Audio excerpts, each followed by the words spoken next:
সবাইকে স্বাগত। আজকে আমি বানাবো ওলকপির পাতা বাটা চিংড়ি মাছ দিয়ে। আমি নিয়ে নিয়েছি দেখো ওলকপি আর নিয়ে নিয়েছি চিংড়ি মাছ।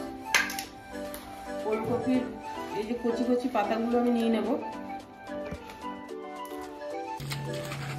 পাতাগুলোকে আমি ভালো করে বেছে কেটে নিয়েছি। এখন পাতাগুলোকে আমি ধুয়ে নিচ্ছি।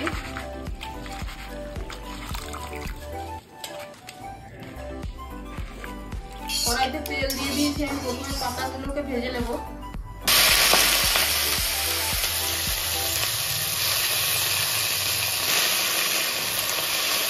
কিছু হলুদ দিয়ে দিচ্ছি, লবণ।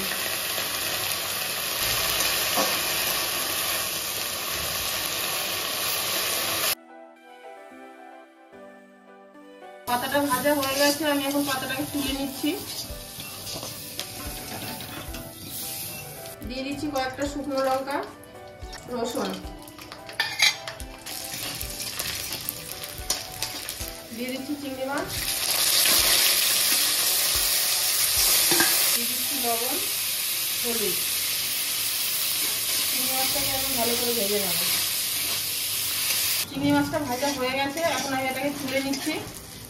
এগুলোকে আমি এখন ঠান্ডা করে পেস্ট করে নেব। এটাকে দেখো আমি পেস্ট করে নিয়েছি। এখানে দিয়ে দিচ্ছি কালো জিরে। এখন আমি এই বাটাটা দিয়ে দিচ্ছি।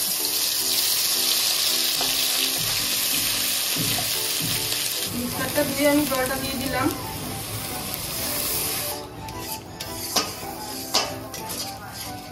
ততক্ষণ নাড়তে হবে যতক্ষণ না জলটা শুকিয়ে যায়।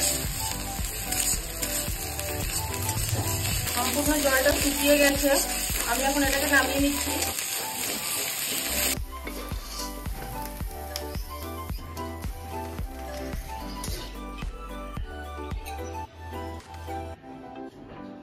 ওলকপির পাতা বাটা চিংড়ি মাছ দিয়ে রান্নাটা হয়ে গেছে। রেসিপিটা যদি ভালো লাগে অবশ্যই কমেন্ট করে জানাবেন। তাহলে দেখা হচ্ছে পরের রেসিপিতে।